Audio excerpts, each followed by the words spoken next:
from whatever TV show or movie is mentioned. Please listen at your own discretion. Welcome to Viewers Anonymous. Welcome to another episode of Viewers Anonymous. I am Scoots Bronson. And I am S. Foster. That's right. You tuned in. Oh, man. Damn, I messed it up, man. That's right, man. And this is where we give our takes and reviews of movies and TV straight out of Hollywood. What's going on with you, man? Can't call it, man. Glad to be back in the lab, man, knocking out another pod. Had a short week this week, you know what I'm saying? We had the holiday Monday and everything. So, but yeah, man, definitely excited to get into this one because you know this one, man. Once we get to it, you know, this is my field right here. But but how you feeling though, man? Everything good with you? Everything back on schedule? Yeah, man. I'm you know, back in the mix, man. Back in the mix. No complaints. Feeling good, you know what I'm saying? Went back to work this week, even though I ain't really go back to work. I only went to work 2 days. Hopefully I can get 3-day check because of the holiday, but you know, outside of that, man, everything has been great. You know, so I'm back walking again, feeling normal, so I can't complain. That's what's up, man. Glad to hear that, man. But how the back feeling though? It's feeling a lot better, man. Let me tell you something, bro. Chiropractors are magicians. You know what I'm saying? Like for real, man. Like they are magicians. Like I've been 3 times so far, but like every time I go, it's less pain, and I'm walking more and more straight. But like the way he's doing it is he's helping to realign my back. Shit still sound crazy. He helping to realign my spine. That sounds crazy too. And like he doing it in sections. So like.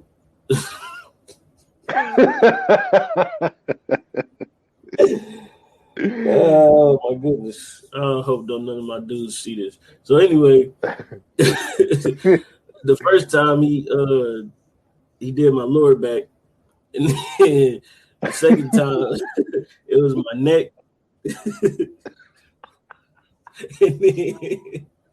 and then the last time I went, it was my neck and my upper back. So yeah, I'm getting fixed up.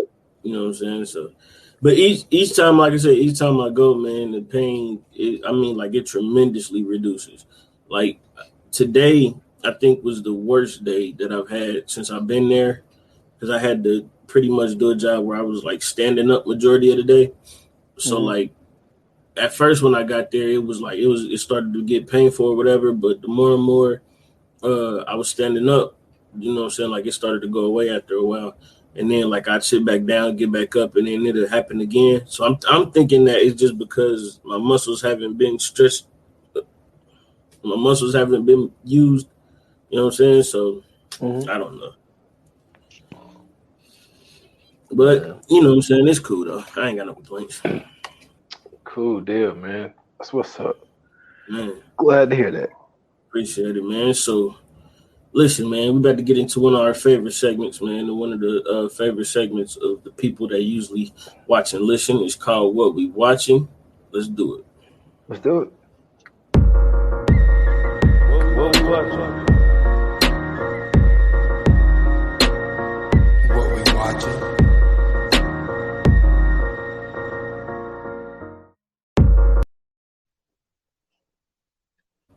All right, man. So I guess I'll go first this time. So I found this movie out through a friend on Facebook. You know what I'm saying? He always throwing out like crazy movies or like one of those, you know what I'm saying? Like those like C budget movies and shit like that, D-list movies. So he had this movie called Fall.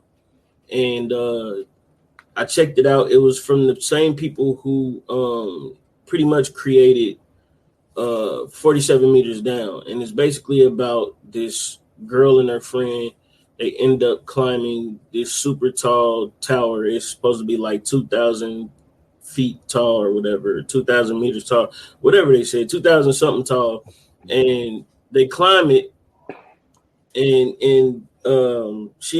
before that happened, she ended up losing her husband, and her friend. You know, they all used to climb like mountains and shit together, but he ends up falling off the mountain, which was crazy.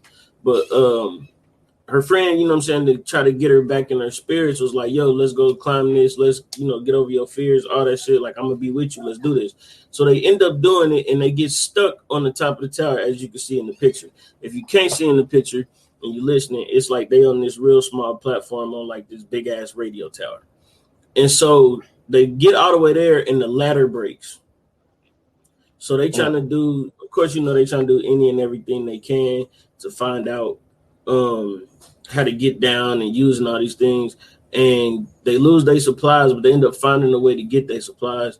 But in the midst of doing that, she ends up going into pretty much like this traumatic shock to where she thinks she's talking to her friend, but she's not. She found out, or she realized after a while, her friend is dead.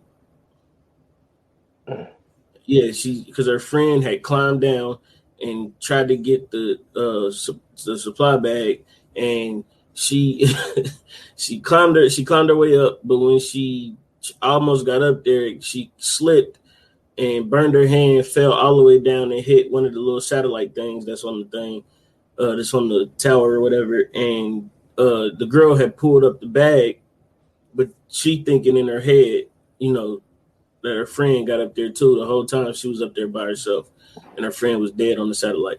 But she ended up getting saved and shit too. But it's a great movie. If you want to watch for like a real thrill, this is it. Because the whole time I was just waiting for them to just give up and just jump. But that never happened. One of them actually did get saved. So yeah, but it raised the shit out of my anxiety. But it's called Fall. You can find it anywhere on Amazon Prime, Vudu, and anywhere else you can pretty much buy movies. It's a good watch. It's worth the $199, $2.99 for a good night to kick back and watch something. Man, I'm trying to think of what that was one movie, because the way you described that reminds me of this one movie where these people had went, and I think it was based off a true story, if I'm not mistaken. I could be wrong on that, but like they went on this diving thing, and then like they had got on there, because I was wondering like how these people get left out there, and what happened was when they got back on, open water. That's it. Yeah, because they did the count, and then they forgot something. And then those two went back and they left them because they counted them. But sharks and shit. Man, listen, that was my shit. Yo, I still watch that to this day. That was crazy. Open water, yeah.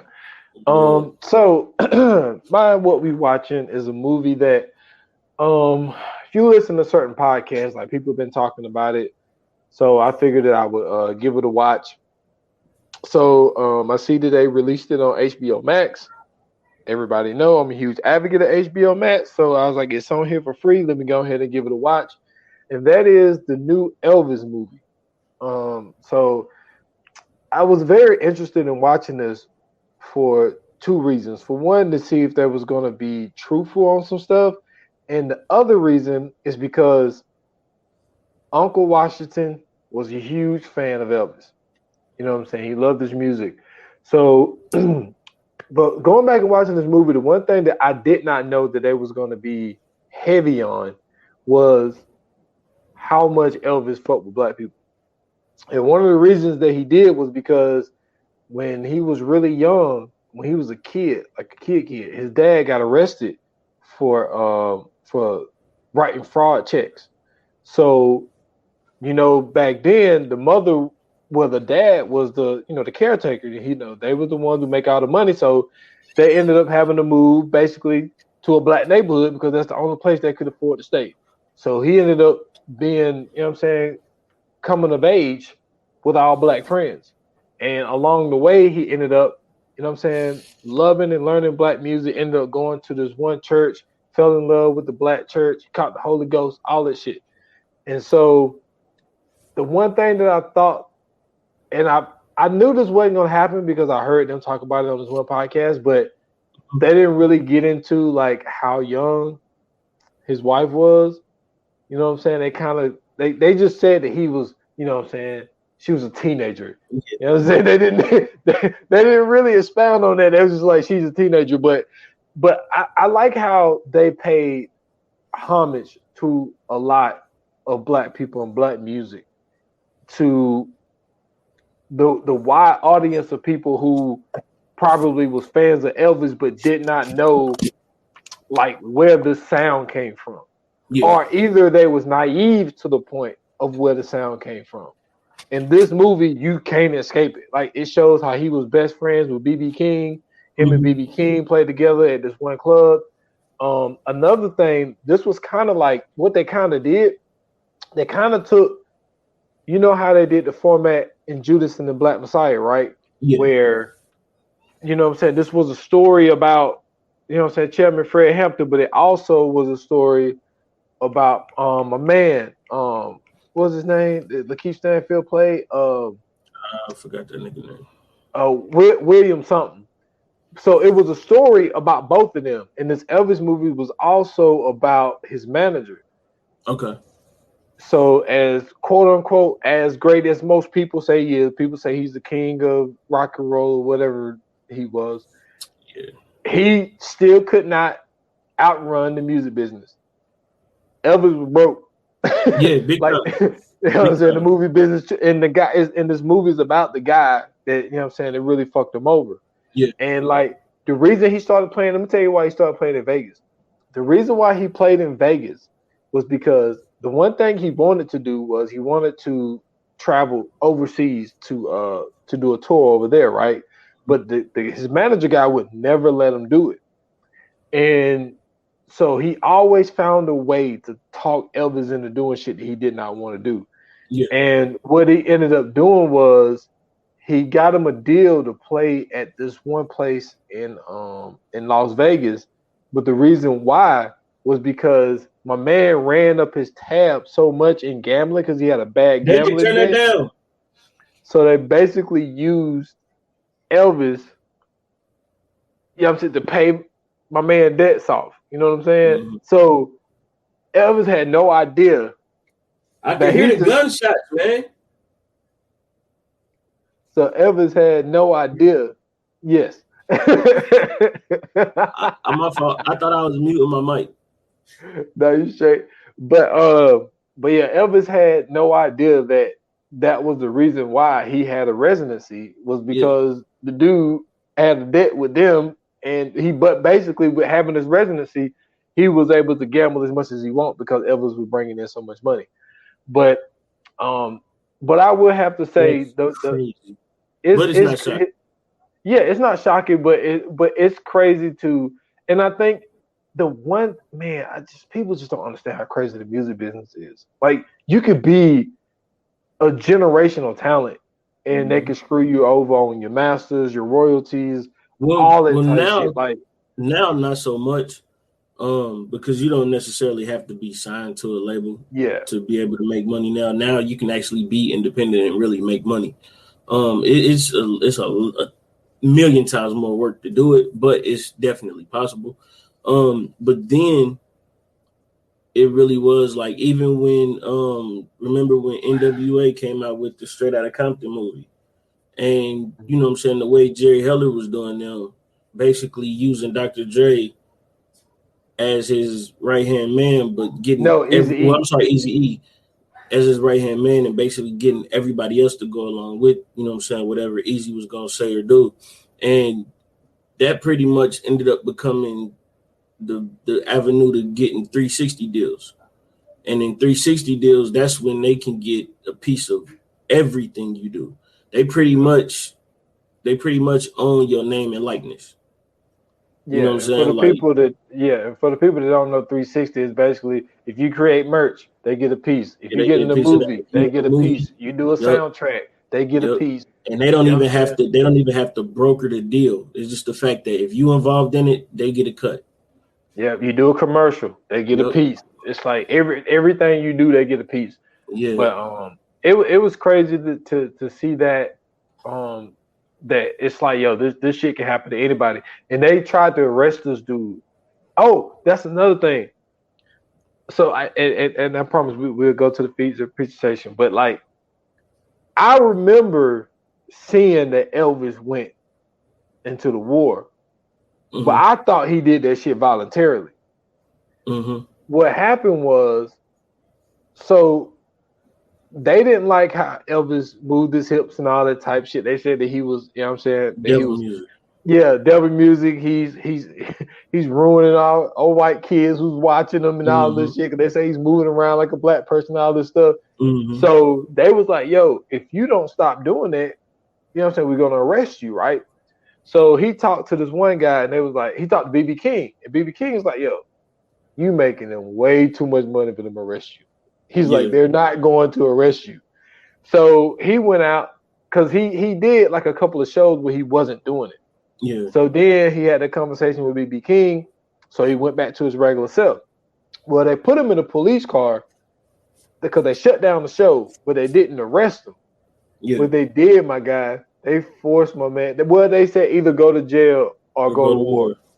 And that's when they sent him over to war. And I had no idea because I remember seeing pictures of him wearing, you know what I'm saying, army outfits. Okay, so I thought he did this shit voluntarily. Okay, so we on the same page except for the fact that I thought the nigga had that shit on because that nigga used to do movies. So I thought that shit was from a movie. I ain't never think he really went to war.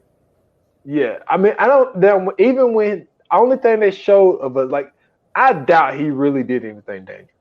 Yeah, like the only thing they really showed when he was overseas, that's where he met his wife at. Oh, okay. He was the general's daughter. Okay. So she was over there because her dad was there. Yeah. So, but yeah, so he actually went over there. Like I said, I don't think he did anything dangerous, but just the fact that they took some of his career the same way they did, you know what I'm saying? I was about to say Malcolm X. Muhammad Ali, you know what I'm saying? They took his prime years of boxing, but they only took 2 years of Elvis' career and then they thinking, oh, well, he's gonna go over there and be clean cut and come back and not do that bullshit. But you know, he was just like, nah, I do what I want. So it was I learned some shit, but I do love the fact that all the people that are diehard fans of his, yeah, like they couldn't escape seeing where he got the music, because the last scene of the movie, he's playing at the what you call it, in Vegas. He's playing out in the Vegas, and he's singing this song that this black guy was singing in the very beginning of the movie, and like they're going back and forth. Like they're showing the old black guy, then they're showing him singing, then they show the old black guy, then they show him singing. And so it's just like, it's like they're showing homage to like where he got this shit from. Like, we're not gonna forget about those people who really created this shit. So I thought that was the one thing that was dope about the movie.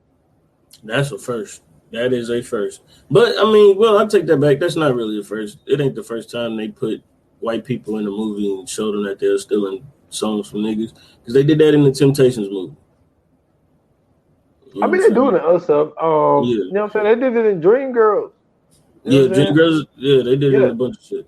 But I mean, it's crazy to see how like they can, how they, excuse me, not they can, but it's crazy to see how they would literally make them or have them sing a song and then like have a white group cover it, and then it blow up. Yeah. It's like what's that movie called? With One Night in Miami, and my man, he was playing Sam Cooke. Yeah, and so Sam Cooke, he was like, "Yo, I wrote a song. If I'm not mistaken, it might have been for Bill Withers, but I'm not 100% sure." And the song reached like 10 on the black charts or some shit like that. Yeah. So he told the guy, like, "Look, I'm gonna give this song to a white artist, but you still get a piece of the writing credit on the song." So he gives the song to the white artist, boom, number one on the Billboard chart. But people don't remember, Sam Cooke had his own record deal back then. He had his own record label. So because the argument was, I don't know if you ever seen One Night in Miami, but he was had an argument with I think it was Malcolm X. No, it wasn't Malcolm X. It was either Malcolm X or Jim Brown. And they were saying that like, yo, you selling your soul, you know what I'm saying, for, you know, to make money. And so he told him like, yo, yeah, I gave them my man's song, but he still get paid off that. He was like, it'll be different. He was like, I get paid and he get paid. So he was like, why should I miss out on an opportunity when I know that this is a great song, but if a white artist sing it, it's gonna make it's gonna blow up. It's gonna make a whole because like Sam was like, I could have just left my name on it and gave it to the white artist, and I'm getting paid. He was like, no, I told that artist, yo, I'm gonna keep your name on it, so you're gonna get royalties off of this record. Yeah, so forever. It sucks that it worked that way, but Sam was so smart, and he was so, even at the time he was young. Sam died when he was young. Yeah. And but he was smart enough to know, like, yo, I'm gonna have to keep your name on this record so we both can get paid off of this. So it was like, even though it blew up for the white person, Sam made a smart choice. I mean, at the end of the day, it's a good business move if you ask me. So it sucks that it worked that way, but if you know the system, you might as well utilize it to your advantage. So I thought that was a smart thing that he did. And the crazy thing is, like, up until, like, I want to say maybe the late 90s or the mid to late 90s, that shit was cool. It was never no issues of taking somebody's song and covering it and everything else. And then once hip-hop started getting to that point and getting big, then sampling became an issue. Yeah. Even covering songs became an issue. Yeah, and then everybody was like, yo, I want my cut. But that's why, you know what I'm saying, this guy is the greatest. You know what I'm saying? Pink. Shout out Prince. Prince. I said shout out to Prince. You know what I'm saying? That man fought the good fight. But so, man, let's am I hitting the right thing? I guess I did. There we go. Let's get into it, man. Today we are talking about a Netflix documentary that is very impactful, not just within our community, but within the nation.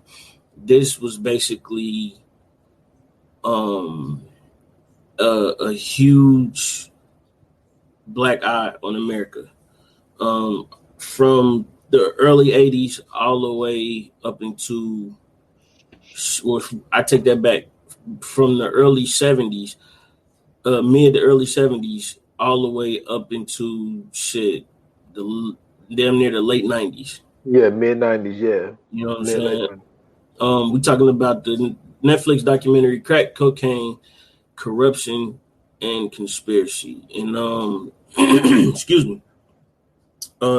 This documentary is super informative, but there's a lot of truth that they tell in this as well. And I'm interested because we've seen this before. And anybody that's watching this, we don't know if you've seen this, so just bear with us. But we had to rewatch this, and rewatching this, what was, you know what I'm saying, like, what was going through your mind? How was you feeling? What did you think? You know, usual. Well, obviously, when you watch something multiple times, you catch different things, and it's just really watching it this time, knowing that we're going to do a pod on it. I mean, a lot of this stuff, I mean, to be honest with you, you know, over 60% of this stuff I've already knew anyway, you know. But what makes this one stand out is what I talked about in the coming soon is you get actual accounts from people that was former users. Yeah. You know what I'm saying? People who, you know, started on cocaine, but then when they touch crack, like, it's like, yo, like, it's like, yo, this shit changed the world. Just hearing those stories from those people, and then also hearing stories from guys that was former drug dealers. But also the way that it was set up was, I felt like, one of the most phenomenal things that you could do in a documentary, because I think that there are things that are facts and there are things that are reasons. Like a lot of people like to say, oh man, what you're saying is an excuse. And it's like, no, like if there's a reason, then there's a reason. It's not an excuse. Which I'll get into, I'll elaborate on that. But for you watching this, man, like what was the things that was going through your mind? For me, it was you know what I'm saying, rewatching it, it was the usual, you know what I'm saying, a little anger. You know, and you, in a way, you kind of start to get that victim mentality a little bit. Like, damn, I can't believe, like, you know, they really, you know, dislike us this much to do some shit like this. Like, this some diabolical shit that was done. But at the same time, you know, you gotta, man, you really gotta just sit back and just be amazed at how resilient we are as a people. And to see just the evolution of what happened, you know, the way things ended up being what they were, it was just like god damn, bro. It's like you know, you hear it all the time, like, you know, like we joke about it a lot, you know, just a black man in America trying to make it, but you really don't understand unless you are one, and unless you've been around these situations, or unless you were a part of these situations as well. But you know, you really don't understand, like, this shit is real life for a lot of us. And the fact that, you know, they had the people who were, you know, former users, and you see now that, you know, some of them are still kind of affected by it, but it was some of them who weren't, and they got their, like, you know what I'm saying, back together, and, you know, got back on track. And then you also see the former dealers who, you know what I'm saying, some, you know, were affected long term, and then some who weren't. Some just, you know, ended up going off and continuing life as well. But you really just see the effects that it had on the community. One of them was just how they were showing, you know what I'm saying, like the neighborhoods before it really got to it. And it looked like a live neighborhood, you know what I'm saying? Like, people was walking up and down the street, businesses was going, you know what I'm saying? People was chilling on the corner, you know what I'm saying, talking and walking across the street, cars going up and down. And then, like, once it hit and it got to that peak, like dude said, it was like a fucking George Romero movie. Like, it was abandoned buildings and, you know, boarded up businesses, and, you know what I'm saying, like, dudes standing on the corner, but it ain't no walking on that corner. It ain't a lot of cars driving through there. So it's just like you really get to see, you know what I'm saying, the negative effects it had. And in a weird way, because I don't never want to glorify this shit, and I never do, but in a weird way, it was a lot of positive that came out of this as well. Like, this really created a lot of black millionaires. You know what I'm saying? Like, even though they weren't able to continue how, like, the mafia and shit did, but it was a lot of black people getting money in this time. And you can kind of see how, like, they seen it backfiring a little bit ahead of time, and they instantly just went in and cut that shit short as quick as they could. But yeah, I definitely had a lot of feelings of anger in this, for sure. Yeah, see, you just touched on the thing that I, you know, battle within myself, like doing the, you know, the episodes, the little series that I have on my podcast. It's like I'm not glorifying it, but it's kind of like the way people do like crime podcasts or like the top podcasts in the world. It's just like, are they really glorifying the people, or is just people love crime?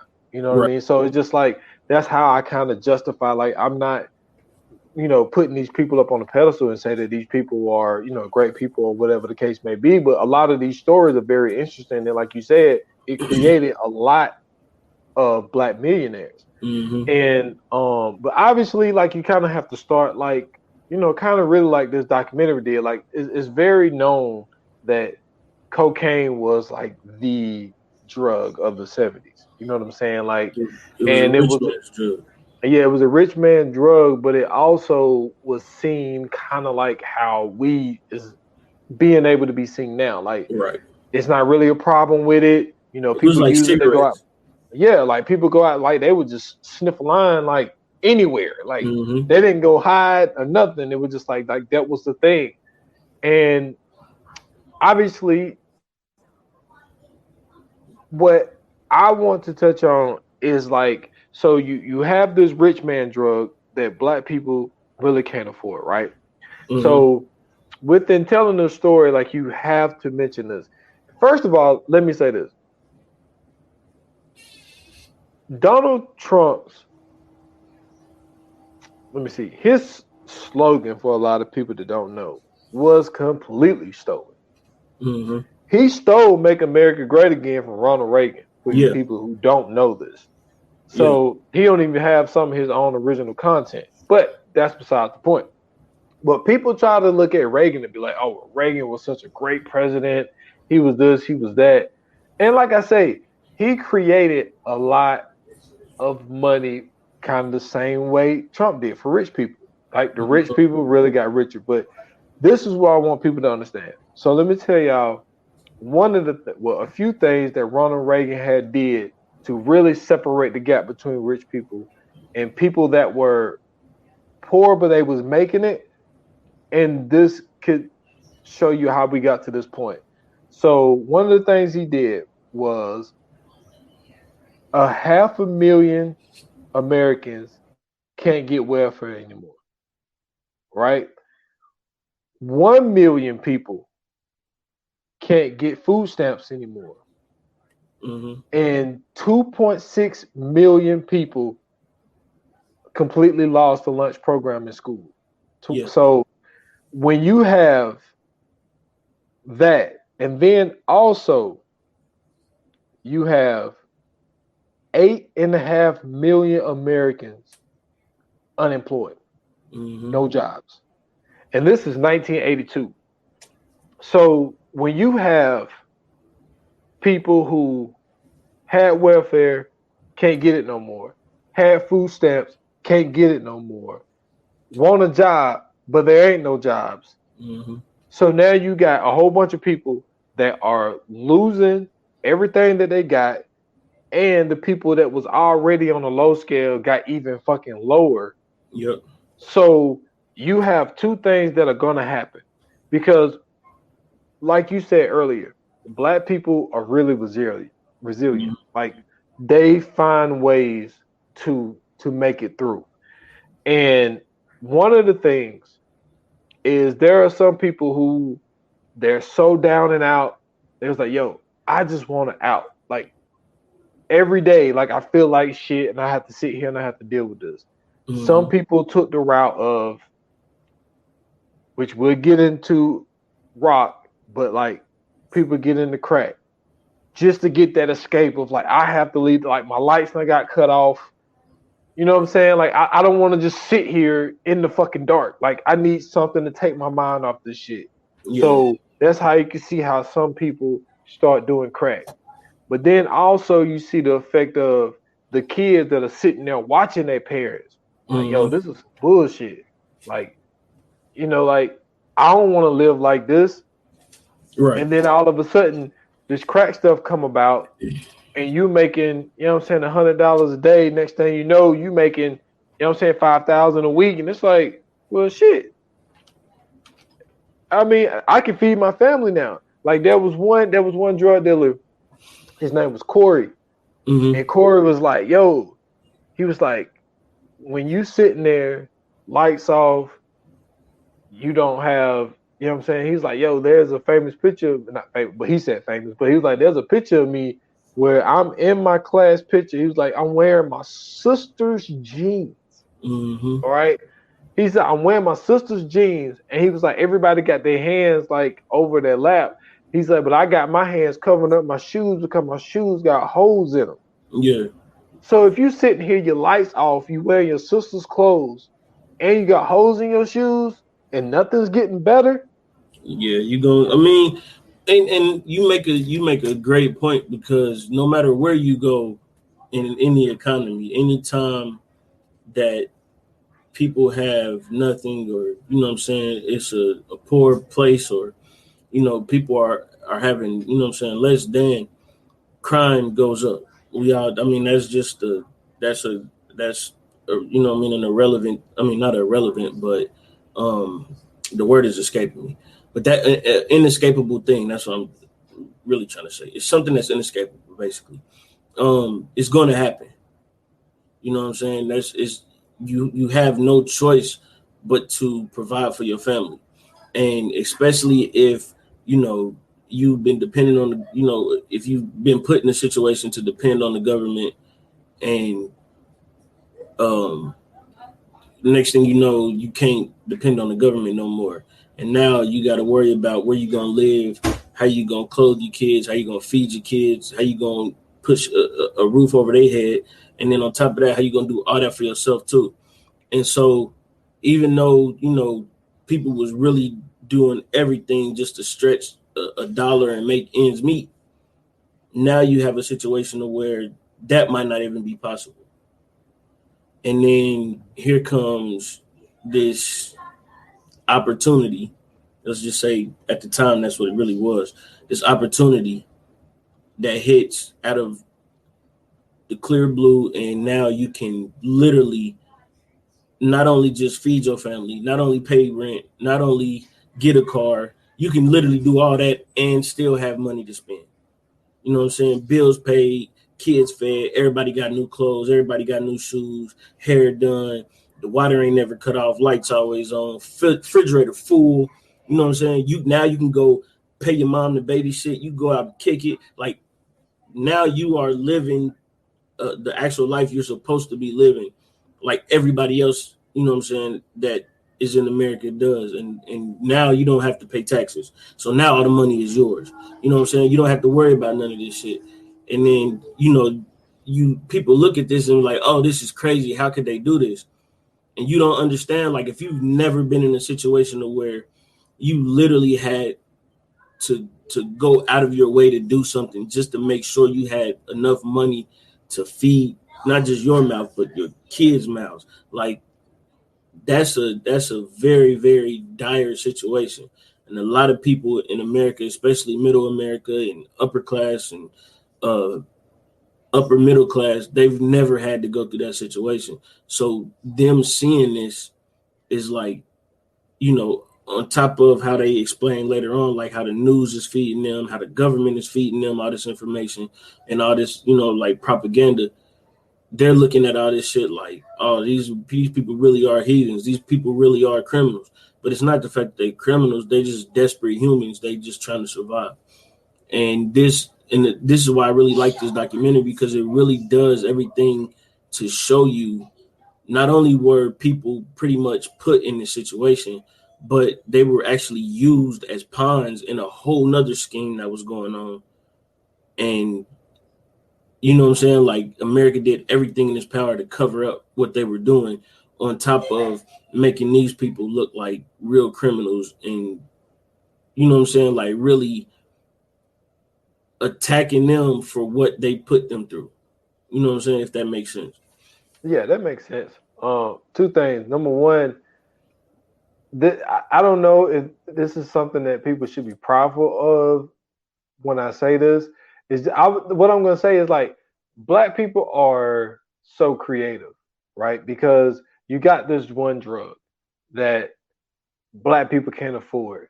And so someone comes up with the whole cooking pattern of adding baking soda, and you get this rock substance and you can chop up a whole brick and you can sell it for cheaper with a whole lot more quantity of it. So they were able to create this thing, mix it together, cook it, and then you got crack. So it's not the best invention. I'm not saying that. All I'm saying is the fact that, for instance, when you don't have a lot of money and you're hungry, right? There's this thing that I used to do, and I call it create a meal. You know what I'm saying? Where you would just put some shit together and then you would just make that shit a meal. Like, that's something that Black people do. That's just like, for instance, you know, when you think about chitlins, like when you're getting the scraps of everything, you know, Black people be creative and they create something. Yeah. So they was able to, you know, create a meal out of chitlins. So it's just like, what makes you think that they couldn't create something out of some shit that they can't afford and create crack? So that's one thing. But the second thing is, and they did not do this in this documentary, and people love to be like, oh, well, you know, Black people's on welfare, they're on this, they always make excuses and all this type shit. And this is where slavery comes in. Mm-hmm. So people always want to be like, oh man, well, slavery was this long ago and all this type of shit or whatever, right? Mm-hmm. So I'm not gonna go long on it, but just like for number one thing that was against the law in slavery was you couldn't read. Yep. Right? So you have people that are being freed, basically, you know what I'm saying, 1865. That was Juneteenth. So 1865. That was the last official year, yeah. Yeah. So now you got these people out here. There's only a certain amount of people that can read. So then, you give us the black schools, you know what I'm saying, HBCUs and all that type of shit, but then none of that shit is really funded. But then you also got to understand there are a lot of people who are just out here who just trying to make it.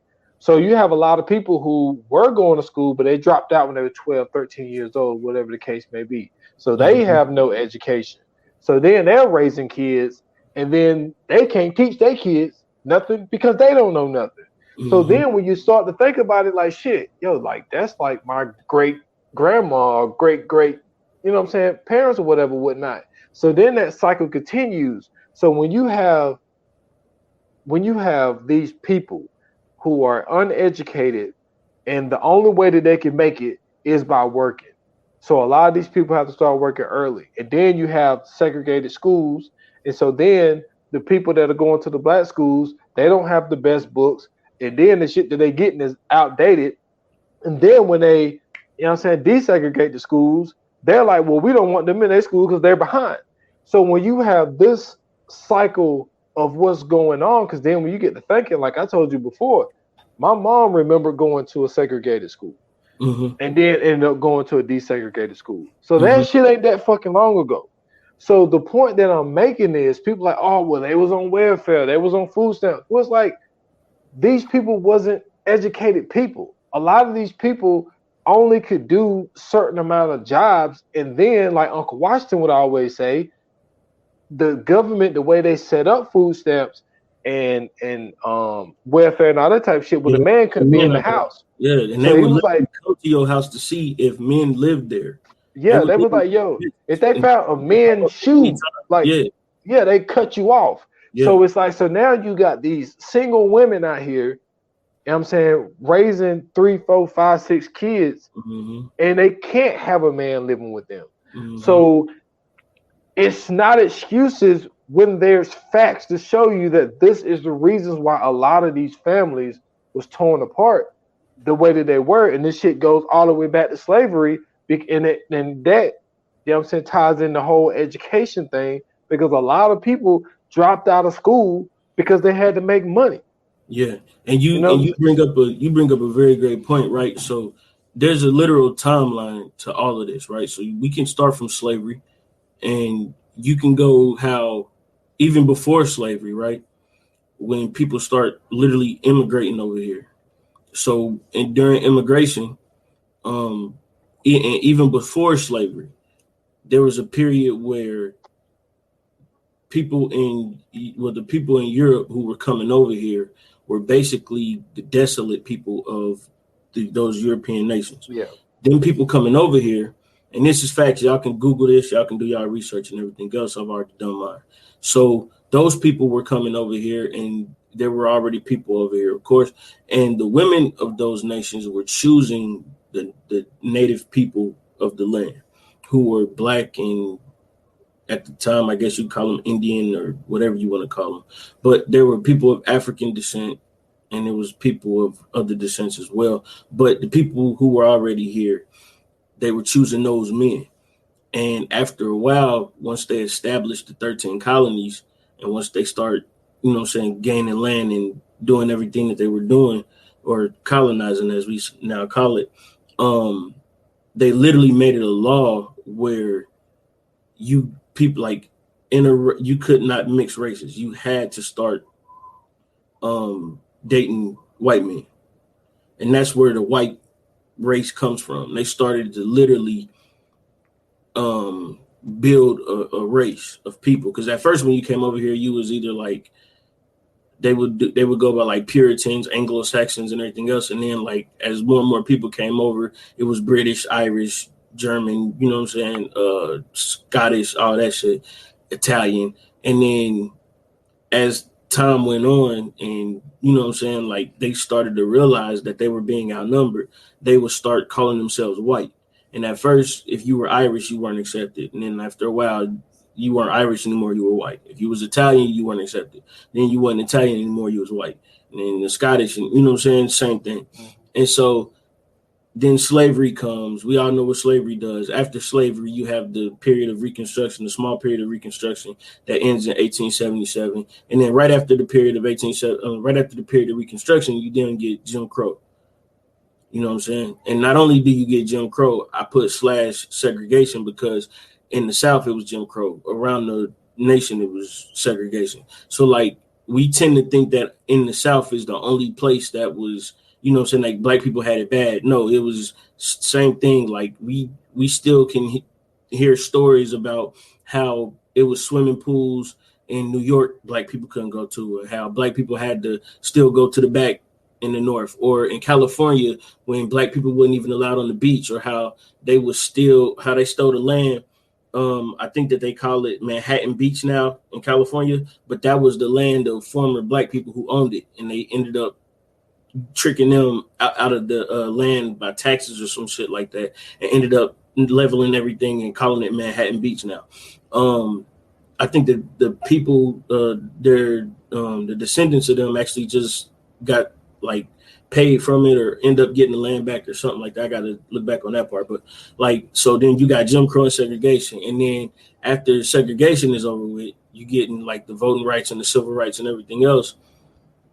Then you started to get redlining. Then you starting to get gentrification. Then you started to get the districts. Now everything is district. Everything is getting smaller and smaller. You know, so they building freeways and all the black neighborhoods in California and breaking shit up. And then, you know, in New York, now everybody is put into all these tall ass projects. You know what I'm saying? So like now you get that, and then you get welfare, which also, like you said, takes the black man out the home, and then in comes crack and the criminalization of it. And now not only are you getting the black men out the homes, but now you're getting them put up in jails. And now that it's not as many black men on the streets that you could put in jail, now you're starting to criminalize the women. Like they really talk about that in this. And this was rewatching this. That was another thing that stood out to me. And I don't know how I missed this in the when I first watched it, but they started criminalizing women. So like, for instance, if you were a woman and you just so happened, you know, well, if you were a woman and you were an addict, they were basically taking you to jail after you've had birth to a child by using, you know what I'm saying, the distribution of drugs to a minor, even though they didn't even have the evidence or the science to back that up. Dude, Jennifer Johnson. Jennifer Johnson. No, Jennifer Johnson was the addict lady. Was the one, yeah. Yeah, she took it to her social worker and was honest with her. Told her, no, it was a nurse. Told the nurse, yo, I have a drug problem. I'm trying to shake it. Blah blah blah.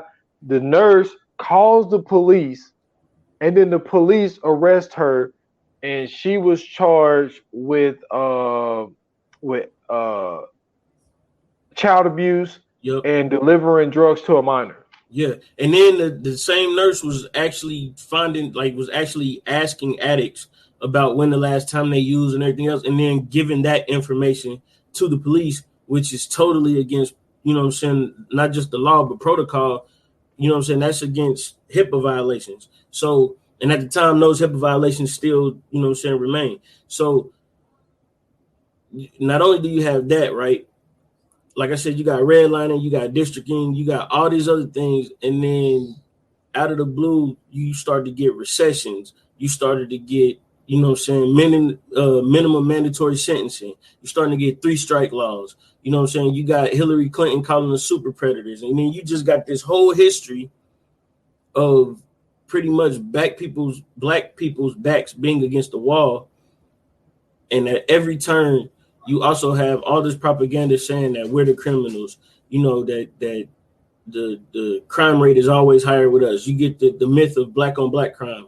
You get all of this other stuff, and everything in the news is always against us, even though in the documentary they stated that white people were on crack cocaine way more at a superior rate compared to black people, but it was easier to make black people the enemy in this situation because of the history of America. Yeah, I had it. Yeah, they said that no, white people was on it heavy. Yeah, like real heavy. I mean, they even remember they even showed you like the video when they had like all them white dudes driving down up and through Harlem. 2/3 of white people was doing crack. Yep. And they made it seem like it was just a white drug.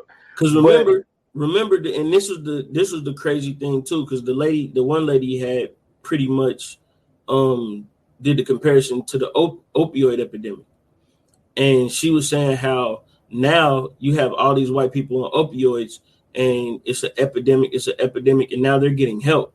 When black people was going through it, it was an epidemic. But not only was it an epidemic, they were pushing fear, and then you had all these black people going to jail. You had all these black people getting killed. And she was like, where's the justice in that? Exactly.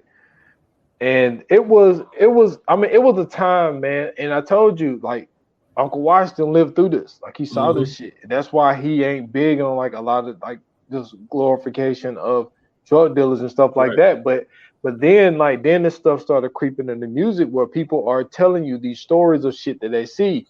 And the most famous song from that time, Grandmaster Flash, you know what I'm saying? The Message. Yep. And while they was doing the lyrics that he was saying, they were showing you the images of it. Yeah. And it's like, this is what Grandmaster Flash is seeing. Like, yo, this is what I see when I come outside. You know what I'm saying? Broken glass everywhere, you know, and people pissing in the hallways, well, in the elevators, just don't care. It's like these motherfuckers are high 90% of the time. And it's just like nobody cares about anything anymore.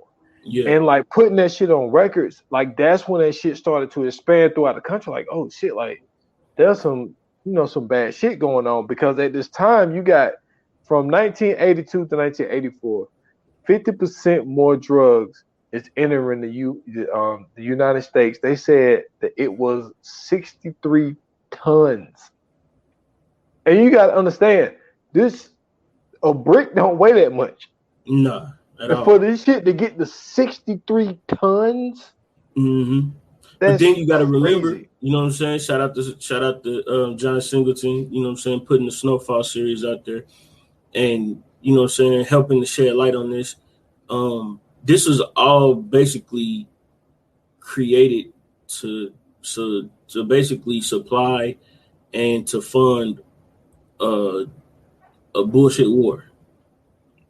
Yes, because excuse me, I was gonna get there, but like for a lot of people that don't know, like what they ended up doing was to try to backdoor the shit. They would sell guns and weapons and missiles, everything to fucking Iran. And so they would drop the guns off there. They would take the money from the guns, go to Nicaragua, you know what I'm saying? And then they would come back and take the drugs from there and then bring them into the USA straight into California. And then from California, distributed that shit throughout the United States. And they had ended up, the CIA guy, he actually went to California during this little meeting thing and basically told like, yeah, like, you know, that's what we did. Yeah. And also John Kerry, for a lot of people that don't remember John Kerry, the person that really is supposed to won, and they cheated him out with Bush, but that's a whole nother story. But he held a briefing, and I forget who his source was, but the guy was sitting there. He was like, yeah, like we sold guns to there. We'll grab a bag, and that bag will have money and it will have coke in it. And he was like, and we brought it back. He was like that's what we did. Like this shit was on C-SPAN. Yeah. You know what I'm saying? Like it was on C-SPAN. And it's like all they do is criminalize the black people. They show the black people get arrested. You got Nancy Reagan out here on this bullshit talking about some just say no to drugs and all this bullshit. When it's just like, yo, it's a whole lot more complicated than that. But then at the same time, you telling us don't say no to drugs, but you know in the back of your head, we are the people that are responsible for bringing this shit in. But you're telling us just say no. And the craziest thing, right? The thing that's even crazier than that is the fact of the whole time that people are being criminalized for doing drugs on the street. You also have the emergence of Big Pharma throughout all of this shit. Like even now, like they are some of the major players in politics and as far as getting policy pushed through everything. So you have these big pharmaceutical companies who basically end up becoming these fortune capital companies, and you see how now it's really as prevalent as ever because of the whole pandemic situation, about how, you know, you got the COVID disease that happens, and then instantly in that short time span you get all of these vaccines. And in a way it was starting to look like Nazi America, to where it was like, yo, if you don't got a vaccine, you a fucking, you know what I'm saying, you're a fucking leper.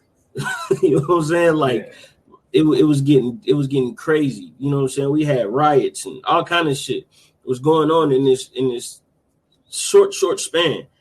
And you really seen that the major players behind this was Big Pharma.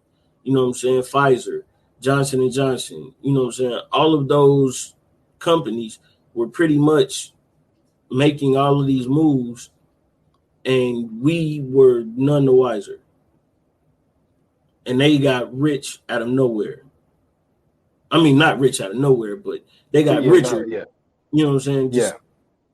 Just because. And then you seen, you know what I'm saying, them getting tax cuts and everything else. And it's cool for them to push their drugs because it benefits everybody else in that arena. But when it comes down here to the streets, we still battling to get weed legalized. And even then, you see how weed is being, you know what I'm saying, legalized, but used in a weird way too, because, you know, they say now it's a bunch of places that's legalizing weed, and you still got people locked up for selling weed. Yeah. You know what I'm saying? Crazy. So, but it's cool for America to push drugs, though. Not only that, did you know that crack cocaine was invented at UCLA? I don't know if I believe that, because I think black people came up with it, man. Listen, bro. Listen.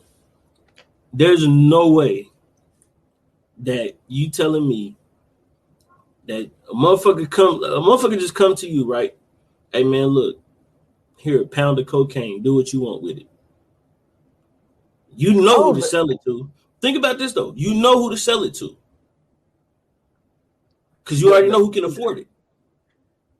See, when you had stepped out for a minute, I had said the reason that I think, because I was like, black people you can give them a bunch of scraps and they'll find a way to you know what I'm saying? Freeway Ricky Ross, who did he learn how to make crack from? And that's what I'm saying. Like, even Freeway, like the way that he put it was like, you know what I'm saying, he kind of invented it. I don't know if he's trying to, you know what I mean, have a come up to be like, you know, I was the person that invented it, so I want everybody to know it was Freeway Ricky Ross who invented it. Maybe it could be Cap. It's definitely Cap. This is just my belief. There's no way. There's no way. If I know I can make this, because black people ain't stupid, but they not extra either, right? Yeah, but it's kind of like, if you got a surefire plan, right? Think about this though. If you knew how to grow weed, right? And you knew that people want to smoke weed, you just grow it, right? You would think so. Okay. You would grow it and sell it. Yeah. And you knew that you growing it and selling it is going to bring you money in. True. You would do it that way, right? Yeah. Now, Why would you mess that up for anything? Because like you just taking a chance to. First and foremost, you don't have a major supply of cocaine, so you got to think about that. Second, how the fuck are you taking cocaine and then just be like, man, you can just throw some baking soda on that motherfucker, it'll rock up? No. I think the shit was a mistake. I think it was, I don't have a lot of this shit. Mm-hmm. You know what? This baking soda shit looks similar to it. So it's just like, we don't have a lot, but we want to try to make a way to, do a come up. Maybe they mix that shit together. Listen, somehow they mix it together. Yeah, that's it. Somehow. You mix it together and sell it. Yeah. But then you like shit. It's called baking soda. Maybe we should try to cook this shit. Man. I'm just saying. I'm just saying. So you got to think about. Even the way they broke crack cocaine down in the documentary. They were saying that you can sniff the shit. You can't smoke it though. The only way you can smoke it is by cooking it at a certain way and getting the other chemicals out of it in order for it to be potent enough to smoke. So some shit like that, to me, that's some shit that you come up with in the lab. You don't come up with no shit like that. Like, ain't nobody sniffing the shit, getting high and be like, man, we should smoke this shit. No, you sniffing it, you already high. I feel you, but we can go on and on about this, man. But I just feel like a motherfucker found a way. They cooked that shit up because like, baking soda, boom, boom, boom, and then boom, this happened. All right. So there are so one thing that I wanted to mention, and I this goes along with the conversation that we was having earlier. You know what I'm saying? There was a commercial, you know what I'm saying, about a black kid named Calvin, you know what I'm saying, that worked at McDonald's. And my man is like, Calvin got a job, and they're like, he was like, at the time, minimum wage was $3.25.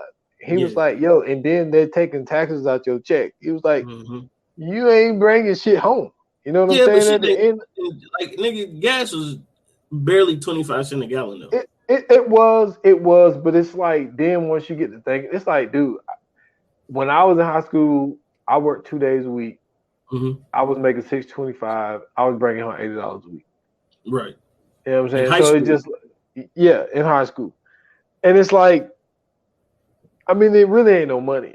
But I wanted to mention wait, because you making a great point, and I want to touch on this too, because this is a good conversation. You thinking of it ain't no money now in your mind frame now. No. Back then, $80, bro, you could do a lot with $80. I'm gonna tell you why it wasn't a lot. Okay. For me anyway. Okay. I got paid every week, right? Right. But I had to pay my mom made me pay my own car insurance. Okay. That was $60 right there. So that's one check gone. Yeah. I had to pay my own cell phone bill. Mm-hmm. That was like $35, $40 or whatever the case may be. Right. So really, I really only had like 2 checks. And then even with that check, you know what I'm saying? I had, even though gas wasn't that much, but I had to put gas in close to. But see, I commuted to school. Tank, bro. Yeah, but this is the thing though. I didn't live down the street from my school. Right. You know what I'm saying? I had to drive 15 minutes to school every day, 20 minutes, because I lived with my mom in Emmett and I commuted to Greer. Yeah. So I used more gas than most people would. But then I had a piece of shit Sunbird that I had to oil leak, and I had to buy 3 quarts of oil every week. And But okay. So look, let's just break this down in the ordinary situation, because that's out of the ordinary. So let's put this in an ordinary situation, right? You getting $80 a week. Let's just say $80 a week. That's what, 300. That's $320 a month, right? So you said your car insurance was what? It was like $60. So take your car insurance out, you down to $260. Take your phone bill out. Let's say it was $40, right? You down to $220. You ain't got shit else to pay, bro. maybe some gas every other week. So let's round that out at $30. You still got $210 to spare every month, right? Just on the humbug. Because you only got 3 things to really pay when you in high school. And a lot of motherfuckers ain't even got to pay their cell phone bills now. But at the time, you had to pay that shit on your own, because that shit was on some different shit. Yeah, so it wasn't like how it is now. Yeah. So, and then for real, you wanted it to be that way because you only talk to motherfuckers at night because the minutes was free. Yeah. 9 o'clock. So now that we at that, right? You got $210 a month, bro. You can go eat anywhere with $10, and you could have a feast. Chips are still 25 cents a bag. You know what I'm saying? You could get a juice for probably 25, 50 cents at the corner store. Like, nigga, if you had $210 on you in the early to mid 90s, you was the man, bro. Well, I used to go that was mid 2000s, but no, I'm just talking about I'm talking about the 90s. Yeah. So imagine it just being a little bit more expensive. If you had $200 on you in the 2000s, you was still. I was going to the mall with $20 and still coming home with. But you ain't considering. Look, I said I was making $6.25. He said minimum wage was $3.25. But that's what I'm saying. But you got to remember though, shit costs less than too. That's what I'm saying. Mm-hmm. So even with minimum wage, he probably still had 100, maybe 120, maybe 110. But their money was going towards helping their parents though. That's true too. That is true. But see, I didn't have to. Yeah, that is true. So that is true. But so there's three things that happened where crack really kind of hit mainstream. The first thing that happened was Richard Pryor. You know what I'm saying? Yeah. The whole thing about Richard Pryor burning up from freebasing, that's when freebasing became a huge thing. Mm-hmm. So then the other thing was, you know what I'm saying, one of the greatest basketball players a lot of motherfuckers don't know about, you know what I'm saying, Len Bias, drafted by the Celtics, first pick of the draft. You know what I'm saying? He was the guy that was supposed to come and take over. You know what I'm saying? Well, he was going to play with Larry Bird for a couple of years, but he was like going to be like that next guy. And so he dies, and they said that crack was, you know what I'm saying, involved in that. They say it was his first time ever doing it, whatever the case may be. But then there also was a guy, I think it was Don Rogers, played for the Cleveland Browns. Mm-hmm. He ended up dying. Four things, actually. You're forgetting about the cop that got killed. Oh, I was getting there. That didn't have nothing to do with crack. Well, it did and it didn't. It did and it didn't, because this is the thing. And see, I did a podcast on this whole story that involved Michael. No, not Michael. That was Edward Burns. Mm-hmm. So, Fat Cat Nichols, Lorenzo Fat Cat Nichols, he was associated with this guy named Pappy Mason. Okay. And when Fat Cat was locked up at the time, but his friend Pappy Mason was still out. Edward Burns was a cop. If I'm not mistaken, it might have been his first date. Like, he was a rookie cop. Yeah, he was literally just put on a job. He was sitting at his post. Somebody came, shot the dude in the head, and killed him.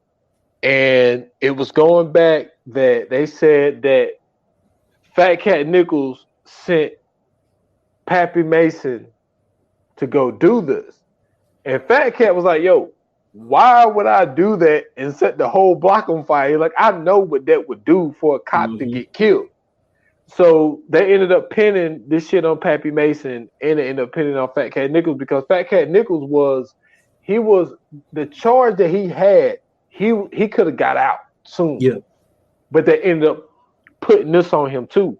Right. And what happened with the Edward Burns thing is that's when, you know what I'm saying, the Task Force TNT was created. Yep. And then also for people that don't know, back then cops used to ride one to a squad car. But because Edward Burns, now it's two cops to a car. And then and real quick, even then before that, cops didn't even give a damn about you selling crack. They was robbing you and taking your money and your crack so they could go sell it.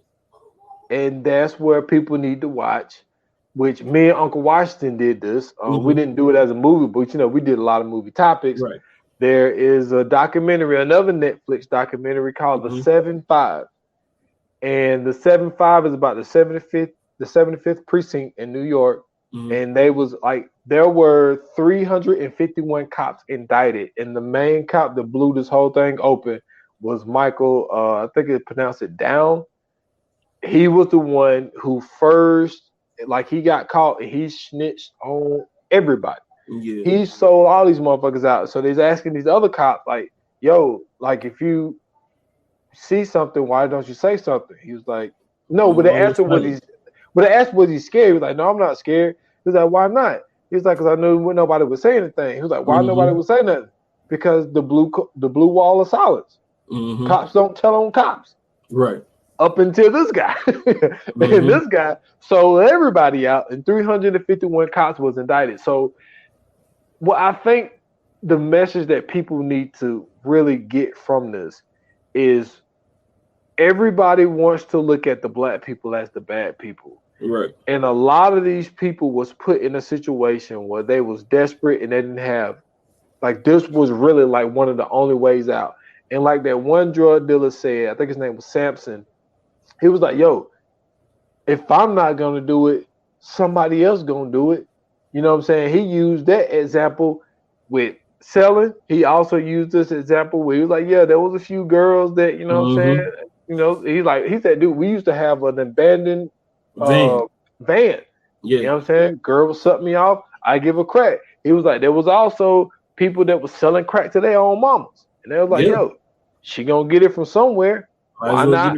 Might as well get it from me. So when you have that mentality, you know what I'm saying? But the thing is, black people was doing it to either, like, they was either doing it to escape the poor life that they had, and the other people was selling it to escape the poor life that they had. But these cops were just fucking greedy.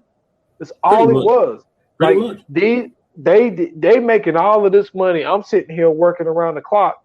I might as well profit off of this shit too. And it's like, that's when that greed sets in. So it's just like, y'all don't have no fucking excuses. Y'all are doing the shit because you greedy as fuck. But the murder of what's his name? Edward Burns. Yeah, the murder of Edward Burns is what really set everything off, though. But before that, like I said, cops wasn't even really bugging about that.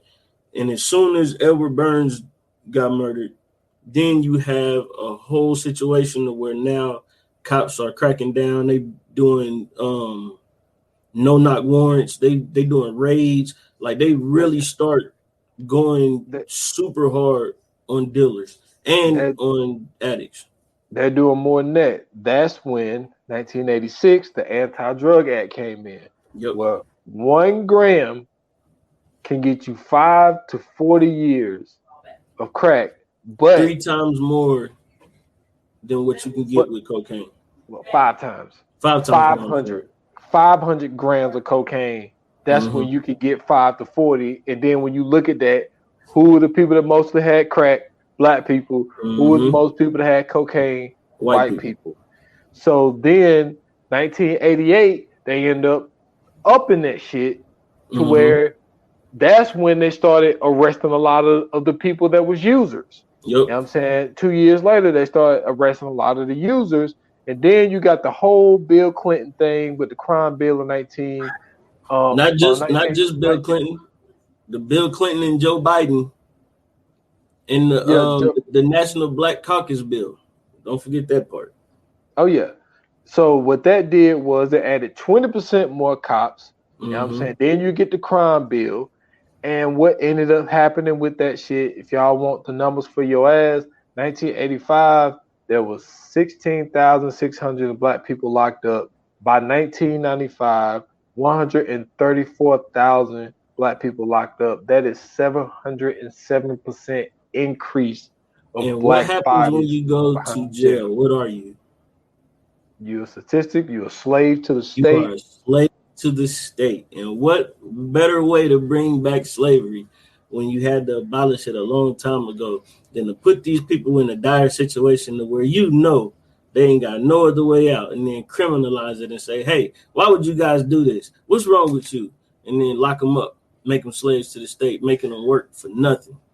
Free labor. Yep. Just the other day, I was driving down the street and seen some dudes out on work release out there with the sheriff cutting down trees. Yep. And then the one last number to blow your mind, the war, the quote unquote war on drug costed America over $1 trillion, where it was not even a fucking war on drugs. It was a war on America. your own citizens. The word shouldn't be war. You know what I'm saying? People don't even realize like this is still part of the Cold War. Yeah. The whole fake war everybody calls the non-existing war. This is all a part of this. This shit had nothing to do with Contra. This shit had nothing to do with Iran. It was the fact that the Russians were helping back Cuba, and Cuba was getting the weapons from them, and Cuba was trying to take over some places that they shouldn't have been trying to take over. And what did America do? They intervened when they should have set their ass home like they always do. Yep. Yeah, man. This documentary, man, it was wild. I like how they put a lot of the stuff in there, man. But it's just you know, to see how this shit went down, like you said, like to have no cut, like for you to sell guns to a country that we ended up fighting them. And they fighting us with the gun that we already now sold them. Right. You know what I'm saying? After 9/11 and all of that shit. Mm-hmm. You know what I'm saying? And then that's another thing. One of the reasons why a lot of our Americans, you know what I'm saying, was killed was because just a couple of years earlier, we selling them guns, teaching them how to use these shits. Still. And then they end up using the training that we gave them on us when we fighting them through 2001 through shit. That shit lasted till Obama got in office. That shit's still going on, bro. You know what I'm saying? We still over there. We listen, when America goes somewhere, America don't leave, brother. That's why they beefing. That's why Russia was beefing with Uzbekistan, because we was about to get a base there, and Putin said, if you let them in, I'm telling you, y'all gonna regret every decision y'all make from here on out. And soon as they was like, man, we ain't listening to you, we got America on our side. Putin was like, watch this, we gonna get to you faster than they do. Yeah, and man. You ain't heard nothing else about Uzbekistan, have you? Nope.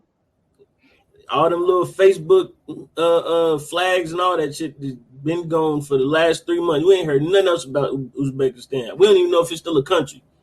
We ain't heard nothing about Putin. We ain't heard nothing about none of them niggas. Oh, man. That's wild. Oh, real quick before we move on. Crazy as shit, right? So one of the guys in here named Carl Hart, he's a neuroscientist, right? He's one of the people that they interview about, you know what I'm saying, the situation. And he was alive during this time and everything else. But dude is a neuroscientist and he's a professor. I forgot where he's a professor at. Bro, do you know that this nigga was doing crack? It's not surprising. No, like, wait, this is way after. He was doing crack, drugs, all that, while teaching at school. Like teaching at universities. Dude, functional neuroscientist. Functional crackheads, man. Bro, this nigga was this wasn't something that he did before. He picked it up like later. Man, that's like that one dude. He was a journalist. He was smoking crack and going back and writing papers. Like, listen, this matter of fact, I think. Oh my god, I don't know if he did the. If he got the Breakfast Club interview or not, but I know Charlamagne had mentioned it. But y'all look up this dude, Carl Hart, bro. This dude's story is crazy, bro. He is a professor. I think he taught it. Hold on, let me look it up real quick. But dude, he's a professor and he's a neuroscientist. And this dude was doing shrooms. This dude was doing. He's a psychologist. he was working at they just showed me. He was working at Columbia. And basically he was doing the drugs to learn about them, right? That way he can help to get them decriminalized. So like dude was smoking crack, he was doing shrooms, he was doing LSD, acid, like dude was going crazy. All the while teaching about psychology and neuroscience at Columbia University. There's nothing black people can't do, bro. There's nothing black people can. I don't want to hear nobody else say nothing about a black dude. This dude was high at school teaching neuroscience and psychology. That's crazy. You want to know something else wild before we get to the Fire Flames? Was that one undercover cop said that so basically a dude they told him, hey, go down the street and go buy some crack. And he was like, in front of the White House. In front of the White House. So my man go out there, he buy some crack, give it to the person, and then he was like, next thing you know, he see President Bush sitting there. No, it was Reagan. It was Reagan? I thought it was Bush. You're right. It was Bush. Yeah, it was Bush. And he was like, Bush sitting there holding that same crack barrel that he just bought. Man, I just bought that. He said, I just bought that.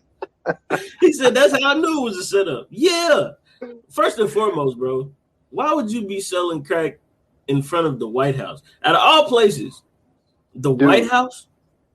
That's, man, hey, Carnell Jones, man. Carnell Jones and, what's my other dude name? Because Carnell Jones was under another guy before he got big. I want to say it was Rayford Edmonds. I think it was Rayford Edmonds. Yeah. Because, they was in D.C. And they was like, yo, literally, you could see the White House. He was like, yo, we out here. Have you ever been to D.C.? No, I never been to D.C. Okay, so let me explain D.C. to you, right? So D.C. and Virginia is literally like the weirdest place you'll ever go because there's no county lines. Like, there's no difference between Maryland, Virginia, and D.C. All of that shit looks alike. Not only that, like, all of their houses are row houses. So, like, you know how you got, like, a front yard, you might got some yard on the side and a backyard and, like, a driveway. They don't got none of that, bro. It's like a house, a yard, and then it's a house, a yard, a house, a yard. Like, literally, like, ain't no space. And then, like, you'll be driving, right? You'll see the White House, but, like, right around the corner from the White House or right in the back of the White House is the hood. Yeah, like they showed video, like when you watch the documentaries on Rayford Edmonds and Carnell Jones, it's like there was just one street that there was a block. It was like apartment joints, like or like kind of like townhouse things, and like they was on both sides of the street. He was like, "Yo, like just look, the White House is right there." He was like, he was like, "Dude, we was the murder capital, and most of the murders happened right here." You know what I'm saying? Literally, you could. Maybe not throw a rock, but you know what I'm saying? You get my point. But the White House is right there. Enough on, you probably could get it on the line. Yeah, and he's like, yo, this was all the drug dealing, murders, and all this shit was happening. And you know what I'm saying? He was right there. So hey, real quick though, crack cocaine might not have been that bad though, and I'll tell you why. Because if you think about it, some of the greatest people in the world was doing crack cocaine. Man, listen, you had people on there talk about, yo, I feel like I could walk to the moon. So one guy on the street high said, yo, I feel like I could walk to the moon right now. Bobby and Whitney had a reality show and they were smoking crack. That's not funny. Marion Barry brought DC from poverty smoking crack. And he would have kept them going if he'd have never got caught by that lady. If she'd have never set him up. This dude right here, y'all. I'm telling you, man, just do a little bit of research. I'm just saying, Carl Hart was teaching at Columbia smoking crack. I'm just saying. It might be something to it. I'm not saying go do it. I'm just saying. Might be something to it, man. You know, never know. I put it like this. Have you ever seen or heard of a crackhead dying? I'm not talking about getting shot. I ain't talking about getting ran over. Well, I'm talking about naturally dying. Well, the story is Len Bias, and they say he was sniffing cocaine. No, they changed it to cocaine too. Well, the thing is I think the story is kind of, you know what I'm saying? Because first it was cocaine, then it was crack. Like, I don't know if the people that was in the room really wanted to. You know what I mean? I don't know if they wanted to fix the story or what, but yeah. But then you start hearing stuff about, oh, well, he might have had some health problems here. And Man, get the fuck out of here. This was one of the most athletic dudes. Dude, I was sitting here watching. They was showing like during the pandemic because there were no sports. You know what I'm saying? Dude, they played. I think it was 1983. Man, they showed Maryland play UNC. And they was going crazy. He lit Jordan ass up. Because, like, the first half, he only had, like, 5 points or some shit like that. This motherfucker exploded in the second half. Ended up dropping, like, 30-something. I'm just saying, man, listen, I don't know what the cause of that. They say overdose, right? I ain't never heard nobody overdosing on crack. Well, think about it. When you start with the freebasing shit, yes. Because freebasing is still cocaine. I said crack. Yeah. I seen a crackhead on YouTube flip off of a 2-story building, land on his face, get up and was like, I'm all right, and walk off. Crack makes you indestructible. That's all I'm saying. It makes you indestructible. Cocaine is the bad drug. Crack, I don't know. That shit might be like a superpower for some people. Well, you are. Wow. I'm just saying, man. Wow. Look into it. Look it up on YouTube. Crackhead flips off building. That shit will trip you out. This nigga literally did a backflip off a building, landed on this shit, got up and was like, I'm all right, and walked off. Wildest shit I've ever seen in my life. But let's get to the fire flames, man. Man, let's do it. All right. Yoga fire. Yoga flame.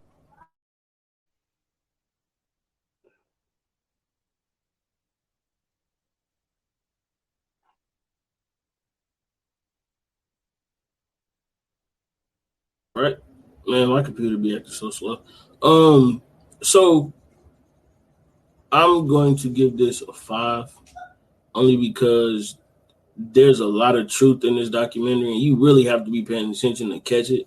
But it literally, like, this documentary literally breaks down from beginning to end how the government literally set up impoverished people to become criminals and to become addicts and victims. And not only did they do that, they also used the media to basically put out propaganda against them to further the narrative that these people were criminals and addicts, but they never gave the victim part. And on top of that, the things that they were, the routes that they were taking to make this, like the creating the term crack baby, and basically locking women up after they're having kids, literally grabbing them off of the bed after birth before they can even get properly healed and taken care of, and sending them to jail. You know what I'm saying? Sending black men to jail who couldn't find a job or wasn't allowed to get jobs, and basically making it like these dudes are the worst criminals. From the police who went from robbing the drug dealers to becoming the drug dealers to then going to arrest drug dealers and locking all the drug dealers and then eventually locking addicts up. Like it's really like a menacing plan, and you can really see how America really does everything in their power to set black people back for whatever the reason may be. And why we still don't know to this day. Some of us think we have a clue. Some of us are, blind to it. Others are in the midst of it. But they are doing everything that they can to literally keep us at the tail end of everything in society. And this was one of the hugest plans that they had, and it worked to a very large extent. But I'm definitely giving this documentary 5. We out of eye on this one, man. I'm gonna give it a 5 as well, man. Shout out to Stanley Nelson, for directing this, man. Also, man, shout out to my guy Nelson George, man. He was a journalist, man. You see him in a lot of he was in just about like all the American Gangster joints. And he be in all the hip hop docs too. He be in the hip hop docs too, man. So shout out to him. But yeah, man, I'm gonna give it a 5 because they gave us every aspect of it. They gave us the presidency part of it. They gave us the CIA part of it. They gave us the government part of it, the police part of it. They gave us the background on, the things that Reagan did to even push black people to their breaking point of even getting to this type stuff. They gave us the stories from the drug dealers. They gave us people that was, functioning crackheads, people that was straight up crackheads, people that were, my life was going in this direction. And like once I started selling drugs and this, they gave us every aspect. The only thing they didn't give us is what I brought up on this documentary was, just for people to get an understanding of how it can get to a point where black people are using government funds and food stamps and all this stuff like that. Like you have to understand like this shit goes way back. It's a trickle down effect. Like they didn't give us that part of it. Right. But yeah, man, it was a great doc. They gave us everything. They gave us the Dirty Cops story where they added, Michael Down to it. That was from the 75th precinct. They gave us the story of Edward Burns. They didn't really get into Pappy Mason, Fat Cat Nichols, and all of that. Mm-hmm. But yeah, man, they gave us everything. They gave us the facts. They gave us the numbers. So yeah, I'm definitely gonna give it a 5. Cool. All right, man. So last but not least, man, let's get into this coming soon segment, brother. Let's do it. Coming soon to own on video and DVD.